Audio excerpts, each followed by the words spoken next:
Ha? Zahiran. Tajali ni, mana perkataan ni tajali ni sesuatu yang kita nampak. Kalau kata kita nampak ini, kita tak nampak kayu ni, kita dah nampak dah siapa pencipta pokok ni. Siapa dia lighter? Pinjam lighter. Tu. Maknanya kalau profesor lah tanya anak murid dia, tanya anak murid dia, ni nampak apa anak murid aku yang ni nak ambil PhD ni, dah lulus PhD, siapa nampak apa ni? Nampak apa? Api lah kau ni, apalah aku ajar kau PhD apa macam ni nampak api lagi. Panas lah. Yang seorang lawan, panas. Ni betul anak murid aku. Kau nampak api lagi. Kan? Gitu kan. Tapi bila orang dah betul kenal Allah, dia tak nampak dah. Dia tak nampak panas lah. Dia nampak siapa yang panas. Itu yang maksud saya tajali kan. Maknanya gitu. Maknanya gitu. Kita nak hidup begitu. Jangan nampak yang ditajalikan. Nampak siapa yang mentajalikan. Sebab tajali itu sendiri daripada dia. Kenapa kita nampak selain dia pula? La ilaha illallah. Jadi kalau kita masuk dalam rumah, dalam barang rumah kita ada berapa banyak benda. Kita tak pernah kira kan. Tapi itulah belajar nak tauhid tu gitu. Ada senduk, ada minyak kelapa, ada kuali, ada. Kita dah tahlilkan dia. Dah la ilaha illallah kan dia. Kau semua tak ada lah. Dah buat? Tak buat. Macam mana kita nak fana pada Allah? Tunggu api tu ni neraka. Api neraka. Sebab kita dah diajar gitu, syurga neraka itu yang hitungan kita. Allah tu tak kita hitung. Telefon ni dah kita tauhid kan? Dah tauhid belum telefon kita? Betul cakap. Jadi masih lagi kita nampak Samsung, nama dia Samsung. Kita tak nampak nama dia dah Allah dah. Sebab kita tak tauhid kan. Dalam benda ni ada besi, ada getah, ada tembaga, ada emas sikit kan. Ada apa lagi dalam ni? Bilanglah, sebutlah, kajilah, kenal lah dia tu. Kenal diri tu mana kenal benda-benda tu juga. Supaya kita dapat mengesakan semua barang ni siapa yang jadikan? Ada manusia boleh cipta besi. Apa ni yang kita kata Samsung yang kita nak? Biarlah dia nak tulis apa-apa, kita tukarlah. Tak? Tukar kan? Air dalam rumah kita, apa saja kita masuk dalam rumah. Anak-anak kita semua nampak tajaliat Allah. Itulah yang diajar dulu. Itu nama fana. Kalau selagi itu belum kita buat, nak fana macam mana kita? Kita cari-cari macam mana kau fana? Macam mana? Memanglah. Usah kita kena buat dulu, leburkan diri kita, lepas tu benda-benda yang ada dengan kita leburkan dulu. Baru boleh Allah bagi baqa fana fil baqa kullu man 'alaiha fana. Semua yang ada binasa. Sebab kita kena binasakan dulu. Dia dah memang, Allah memang tahu benda ni semua binasa. Engkau sekarang kau binasakan, engkau pun tak binasakan. Barulah datang wayat beqa yang tetap kekal, hanya baru kau nampak.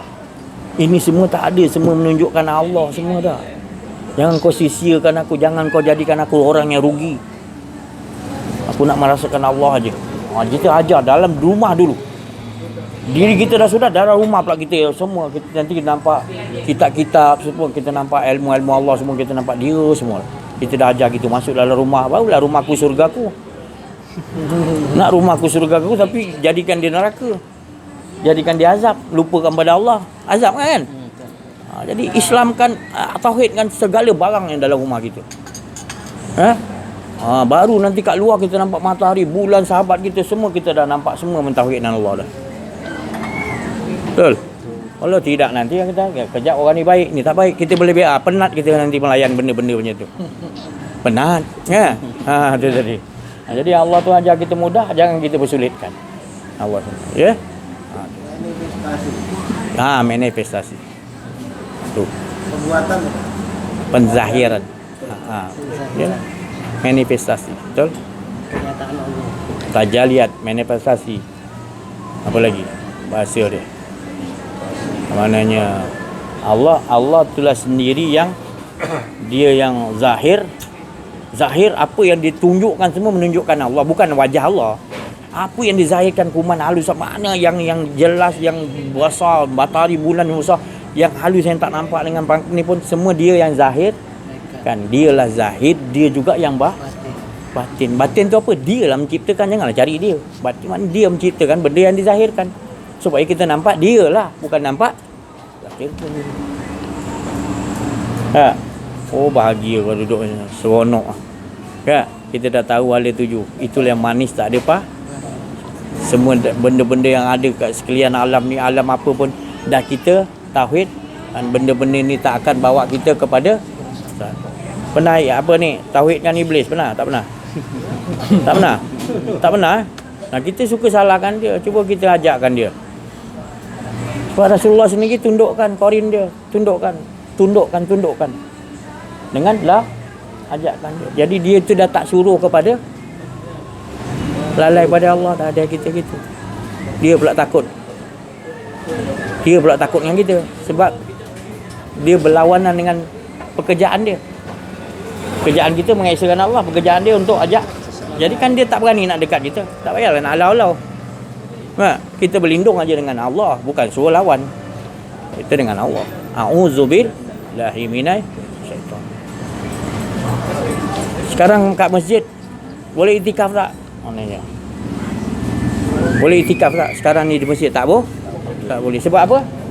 Ada halangan. Dia panggil apa halangan tu? Corona gaib. Ha? Kenapa? Halangan. Ya? Ha. Boleh. Bukan. Ya? Boleh. Jadi kita tak boleh itikaf di masjid sebab ada halangan apa?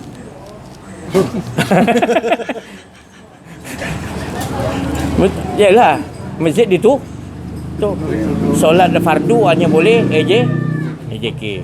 Kan? Tapi bukan alam ni lah, alam lain. Tapi kita perlu ingat makna itikaf. Ya. Kita sendiwara sikit, tapi sebenarnya ada pengisian. Itikaf tu apa bahasa Malaysia dia? Makna itikaf tu apa? Apa tu itikaf? Duduk. Bersembang-sembang, baca Quran apa sambil tu main handphone. Apa itikaf tu? Tak apalah, nanti saya carilah jumpa mana-mana ustaz ke ulama kan. Waktu dia pandai tanya itikaf tu apa. Tengok jawapan dia macam mana. Nanti insya-Allah bila apa ingatkan balik saya akan pecahkan itikaf. Sebenarnya itikaf saya nak bagi tahu bukan di masjid saja. Kalau kau jumpa ada gua situ, kau nak itikaf dalam gua tu pun boleh. Sebab kau ni tak faham itikaf. Kita pula masyarakat kita dibodoh-bodohkan. Itikaf tu kita ingat kalau masjid ni. Oh surau tak boleh itikaf lah. Dah surau kenapa? Kita solat tahiyat masjid, kat masjid je boleh itikaf. Astagfirullah. Bila kita tanya itikaf tu apa? Itikaf lah kita nak bersama betul-betul dengan Allah SWT. Tahu pula jawab dia. Tapi kalau kita tempat lain tak boleh. Tak boleh kita bersama. Jadi kita kena faham. Kadang-kadang istilah bahasa kita sebut kita tak faham. Itu kita tak dapat itikaf tu apa sebenarnya. Di rumah pun itikaf. Itu saya cakap, kalau saya ceritakan sekarang dalam keadaan kita belum faham itikaf, memang kebingungan. Tunggulah saya jelaskan dulu itikaf tu apa makna dia. Macam nikah tadi. Kita ingat nikah tu dia dah sampai umur dah suka sama suka nikah. Salah tu. Nikah tu maknanya kedua-dua dia dah rasa kasih sayang. Nikah tu untuk terus menyambung rumah tangga dia dengan kasih sayang. Nikah lah tu kan Rahman dan Rahim. Senang lah dia nak kusui panjang-panjang ni. Nak kusui panjang-panjang. Teman Nabi ada kusui panjang-panjang. Dia fahamkan tu je, nikah tu kasih sayang. Kalau dah tak sesuai kasih sayang, lepaskan. Tolak. Dah ada dua, dah tak ada perasaan kasih sayang. Buat apa kau nak satukan je? Mana dah tak ada dalam hati dia dah. Selamat Sekejap ni. Ini kau nak cari jalan. Dia pula senyap-senyap ada perempuan lain, dia ni pula ada lelaki lain. Padahal dia, kalau dia dah tak setuju, lepaslah. Tolak. Kasih sayang dah tak ada. Nikah tu dah rosak dengan Allah dah bagi tempoh. Islam ni mudah sebenarnya, tapi kita ni kadang-kadang tak faham. Sebab apa? Kita tak kenal diri, tak kenal Allah. Kita mengambil fatwa daripada manusia. Bukan manusia yang mengeluarkan fatwa. Fatwa tu daripada Allah. Fatwa tu petua. Petua dia tanpa huruf, tanpa perkataan. Dia petua. Dia datang Serap. Untuk aku macam mana ni ya Allah? Gerak mana? Untuk masyarakat pula, gini pula fatwa dia. Pergi pula jumpa orang ni pula, kumpulkan fatwa-fatwa tu pun daripada Allah semua, satukan, ambil cari keputusan satu. Itu untuk orang ramai. Untuk diri kita, fatwa kita tanya pada Allah. Saya tak boleh makan durian. Kita pun paksa, kau tak boleh, kau kena makan durian. Durian tu kan halal, mana boleh. Tapi aku tak boleh. Allah tak bagi fatwa dia, aku tak boleh. Baru durian tu tak boleh. Walaupun benda tu semua orang kata halal, tapi aku tak boleh.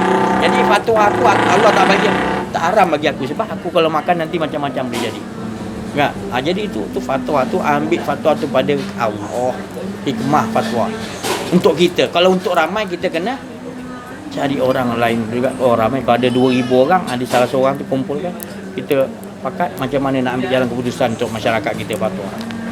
Tutup masjid, akhir tutup masjid dah. Tapi fatwa-fatwa yang ambil semua ambil daripada ni daripada manusia yang telah mati punya. Fatwa tu sedang yang maha hidup punya fatwa yang kita